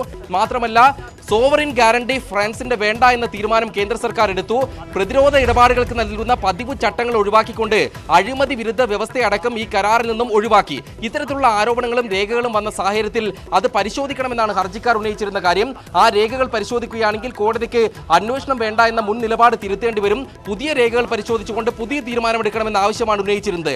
അപ്പോഴാണ് കേന്ദ്ര സർക്കാർ ഉന്നയിച്ചിരുന്നത് ഈ രേഖകൾ പരിശോധിക്കാൻ കോടതിക്ക് കഴിയില്ല, ഇത് പ്രതിരോധ മന്ത്രാലയത്തിൽ നിന്ന് മോഷണം പോയ രേഖകളാണ്, അതുകൊണ്ട് തന്നെ ഇത് പരിശോധിക്കാൻ കഴിയില്ല എന്ന് മാത്രമല്ല, ഈ രേഖകൾ ഔദ്യോഗിക രഹസ്യ നിയമത്തിന്റെയും രാജ്യസുരക്ഷയുടെയും കീഴിൽ വരുന്നതായതുകൊണ്ട് ഒരു കാരണവശാലും കോടതി അതിലേക്ക് കടക്കരുതെന്നാണ് കേന്ദ്ര സർക്കാർ ആവശ്യപ്പെട്ടിരുന്നത്. പക്ഷേ സുപ്രീം കോടതി ഇന്ന് വ്യക്തമാക്കിയിരിക്കുന്നത് എല്ലാ രേഖകളും പരിശോധിക്കും, പുതുതായി പുറത്തുവന്ന രേഖകൾ സഹിതമായിരിക്കും പുനഃപരിശോധനാ ഹർജി പരിഗണിച്ച് അതിൽ വാദം കേൾക്കുക. പുനഃപരിശോധനാ ഹർജി വസ്തുതകളുടെ അടിസ്ഥാനത്തിൽ തീർപ്പാക്കും. അതിന് വാദം കേൾക്കുന്നതിനായി മറ്റൊരു തീയതി നിശ്ചയിച്ചുകൊണ്ട് സ്വാഭാവികമായിട്ടും അതിലേക്ക് വരാം. ഇപ്പൊ അഡ്വക്കേറ്റ് ദിനേശ് സുപ്രീം കോടതിയിൽ അഭിഭാഷകൻ ഈ ഘട്ടത്തിൽ ചേരുന്നു. സാർ, വിധി അറിഞ്ഞുവല്ലോ, എങ്ങനെയാണ് ഈ വിധിയെ താങ്കൾ കാണുന്നത്? ഇത് വളരെ സുപ്രധാനമായിട്ടുള്ളൊരു നിരീക്ഷണങ്ങളാണ് ഇപ്പോൾ കോടതി നടത്തിയിട്ടുള്ളത്. പ്രധാനമായും ഈ റാഫേൽ രേഖകൾ ഹിന്ദു പബ്ലിഷ് ചെയ്ത സമയത്ത് അതിനെ നഖശികാന്തം കേന്ദ്ര ഗവൺമെന്റ് എതിർക്കുകയായിരുന്നു. അതായത് ഈ പബ്ലിഷ് ചെയ്തിട്ടുള്ള രേഖകൾ മോഷ്ടിച്ച രേഖകളാണ്, അതുകൊണ്ട് മോഷ്ടിച്ച രേഖകളിലേക്ക് കോടതി കടക്കരുത്, അതിന്റെ അടിസ്ഥാനത്തിൽ ഒരു നിഗമനത്തിൽ എത്തിച്ചേരാൻ പാടില്ല എന്ന രീതിയിലായിരുന്നു ആർഗ്യുമെന്റ്സ് കോടതിയിൽ ഉണ്ടായിരുന്നത്. അതോടൊപ്പം തന്നെ ഈ വിവരാവകാശ നിയമത്തിന് പുറത്തുള്ള രേഖകളാണ് ഇതൊക്കെ രഹസ്യ സ്വഭാവമുള്ള പ്രിവിലേജ്ഡ് ആയിട്ടുള്ള ഡോക്യുമെന്റ്സ് ആണ്. അപ്പൊ രഹസ്യ സ്വഭാവമുള്ള ഡോക്യുമെന്റ്സ് കോടതി കയ്യിലെടുക്കാൻ പാടില്ല, അതിന്റെ അടിസ്ഥാനത്തിൽ കോടതി മുന്നോട്ട് പോകാൻ പാടില്ല എന്ന രീതിയിലുള്ള ഒരു വാദങ്ങളായിരുന്നു കോടതിയുടെ മുമ്പിൽ ഉണ്ടായിരുന്നത്. പക്ഷെ കോടതി പറഞ്ഞു, ഞങ്ങൾ ഇതിന്റെ ഈ നിങ്ങൾ ഉന്നയിച്ചിട്ടുള്ള പ്രാഥമികമായിട്ടുള്ള ഒബ്ജക്ഷൻസ് എന്താണ് നിങ്ങൾ പരിശോധിക്കും, ഈ രേഖകൾ പരിശോധിക്കാൻ പറ്റുമോ ഇല്ലയോ എന്നുള്ള വസ്തുതകളാണ് ആദ്യഘട്ടത്തിൽ നമ്മൾ പരിശോധിക്കാൻ പോകുന്നത് എന്നാണ് കോടതി പറഞ്ഞത്. അതിന്റെ അടിസ്ഥാനത്തിലാണ് ഇന്ന് ഒരു പാർട്ടായിട്ടുള്ള വിധി വന്നിട്ടുള്ളത്. ഒരു പ്രാഥമിക വിധി എന്ന് പറയുന്നത് ഇത് വിവരാവകാശ നിയമത്തിന് പുറത്തുള്ള രേഖകളല്ല, ഈ രേഖകൾ പരിശോധിക്കുന്നതിൽ കോടതിക്ക് യാതൊരു തടസ്സവുമില്ല, മോഷ്ടിച്ച രേഖകളാണ് എന്ന് പറഞ്ഞുകൊണ്ട് കോടതിക്ക് ഇത് മാറ്റി നിർത്തേണ്ട ആവശ്യമില്ല. അപ്പോൾ സ്വാഭാവികമായും റാഫേലുമായി ബന്ധപ്പെട്ടിട്ടുള്ള മുഴുവൻ രേഖകളും കോടതിക്ക് ഇതിന്റെ അടിസ്ഥാനത്തിൽ ഇനി പരിശോധിക്കാൻ പറ്റും. സെൻട്രൽ ഗവൺമെന്റിന് എന്താണ് രേഖകൾ ശരിയാണോ അല്ലെങ്കിൽ രേഖകൾ പറഞ്ഞിട്ടുള്ള കാര്യങ്ങൾ അത് സ്റ്റോളൻ ആയിട്ടുള്ള മോഷ്ടിക്കപ്പെട്ടുള്ള രേഖകളാണോ അല്ല മറിച്ചോ എന്നുള്ള കാര്യങ്ങളിലേക്ക് ഇനി ഒരു ആർഗ്യുമെന്റ്സ് ഇല്ല ഇനി കോടതിയുടെ മുമ്പിൽ. ഈ രേഖകൾ ശരിയാണോ ഇല്ലയോ, രേഖകൾ പറഞ്ഞിട്ടുള്ള വസ്തുതകൾ ശരിയാണോ ഇല്ലയോ എന്നുള്ള കാര്യങ്ങളാണ് ഇനി കോടതി തീരുമാനിക്കാൻ പോകുന്നത്. അതായത് സത്യം കണ്ടെത്താൻ ഈ രാജ്യത്തെ പരമോന്നത നീതിപീഠത്തിന് ഏത് രേഖയും പരിശോധിക്കാം, അത് ഏത് രേഖയും പരിശോധിക്കാം. ഇപ്പൊ രണ്ടാമത് ഇപ്പൊ അരുൺ ഷൂരി പറഞ്ഞൊരു കാര്യമുണ്ട്, ഗവൺമെന്റിന് സുപ്രീം കോടതിയെ മിസ്ലീഡ് ചെയ്യായിരുന്നു എന്ന് തെളിയിക്കാൻ ഞങ്ങൾക്ക് കഴിയും എന്നൊരു ആത്മവിശ്വാസമാണ് അവർ പ്രകടിപ്പിച്ചത്. മാത്രമല്ല ഈ രണ്ട് കാര്യങ്ങൾ തന്നെ ഏത് രേഖയും പരിശോധിക്കാമെന്നും. നിലവിലെ ഈ പ്രാഥമിക ജഡ്ജ്മെന്റ്, ആദ്യഘട്ട ജഡ്ജ്മെന്റ് കാണുമ്പോൾ എങ്ങോട്ടാണ് കാര്യങ്ങൾ പോകുന്നതെന്നാണ് താങ്കൾക്ക് തോന്നുന്നത്, താങ്കളുടെ അനുഭവത്തിൽ? അത് നമുക്കിപ്പോൾ വിലയിരുത്താൻ പറ്റില്ല. കാരണം ആ രേഖയിൽ പറഞ്ഞിട്ടുള്ള കാര്യങ്ങളുണ്ടല്ലോ. കാരണം ഒരു കണക്കിന് സെൻട്രൽ ഗവൺമെന്റ് ഇതുപോലത്തെ ഒരു ഒബ്ജക്ഷൻ കോടതിയുടെ മുമ്പിൽ ഇത്തരത്തിലുള്ള വാദഗതികൾ എന്ന് പറയുന്നത് തന്നെ ഭയങ്കര ബാലിശമായിട്ടുള്ള സംഭവമാണ്. എന്തൊക്കെയോ മറച്ചു വെക്കാനുള്ളത് ആയിരിക്കുമല്ലോ രേഖകൾ പരിശോധിക്കാൻ പാടില്ല എന്നുള്ളൊരു വാദം ഉയർത്തിയിട്ടുണ്ടാവുക. സ്വാഭാവികമായും എന്ത് രേഖകളും ഞങ്ങൾ കോടതിയുടെ മുമ്പിൽ ഹാജരാക്കാം. ഇത് വളരെ എന്താ പറയേണ്ടത് സുതാര്യമായിട്ടുള്ള ഒരു ആയുധ ഇടപാടാണ് എന്ന് കോടതിയുടെ മുമ്പിൽ പറയുകയായിരുന്നെങ്കിൽ അത് നമുക്ക് മനസ്സിലാക്കാം, അതിലൊന്നും മറച്ചു വെക്കാനില്ല എന്നുള്ളത്.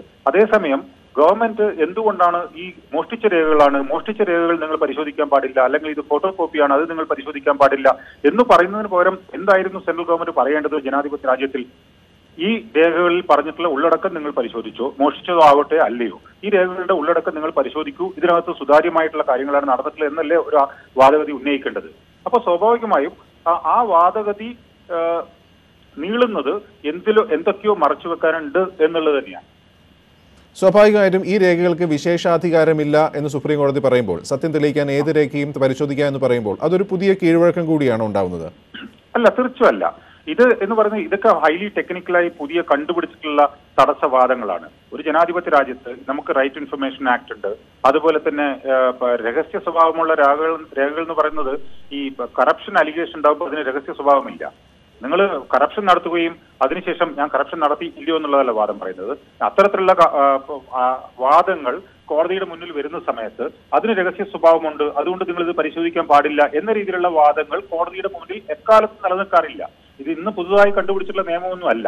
പണ്ട് തന്നെ നമ്മളുടെ തെളിവ് നിയമങ്ങളിൽ ഈ മോഷ്ടിച്ച രേഖകളാണോ അല്ലയോ എങ്കിലും കോടതിക്ക് ഇത്തരത്തിലുള്ള രേഖകൾ പരിശോധിക്കാനുള്ള അധികാരം പണ്ട് മുതൽ തന്നെ നിക്ഷിപ്തമാണ്. അത് ഒന്നുകൂടെ പറഞ്ഞു എന്നുള്ളത് മാത്രമേ ഉള്ളൂ. വളരെ നന്ദി അഡ്വക്കേറ്റ് ദിനേശ്. ഏതായാലും വളരെ സുപ്രധാനമായ ഒരു വിധിയാണ് സുപ്രീം കോടതി ഇടപെടലാണ് സുപ്രീം കോടതിയുടെ ഭാഗത്തുനിന്നുണ്ടായത് എന്ന് അഡ്വക്കേറ്റ് ദിനേശും വ്യക്തമാക്കുന്നു, നിയമവിദഗ്ധരും വ്യക്തമാക്കുന്നു. അതായത് പുതിയ രേഖകൾ റിവ്യൂ ഹർജിക്കൊപ്പം പരിഗണിക്കും. ഈ രേഖകൾ ഒരു തരത്തിലും പരിഗണിക്കരുത് എന്നുള്ളതായിരുന്നു കേന്ദ്ര സർക്കാരിൻ്റെ വാദം. അതിന് പല വ്യാഖ്യാനങ്ങൾ കേന്ദ്ര സർക്കാർ പറയുകയുണ്ടായി. മോഷ്ടിക്കപ്പെട്ട രേഖകളാണ്, രാജ്യസുരക്ഷയെ ബാധിക്കും, രേഖകൾക്ക് സവിശേഷമായ അധികാരമുണ്ട്.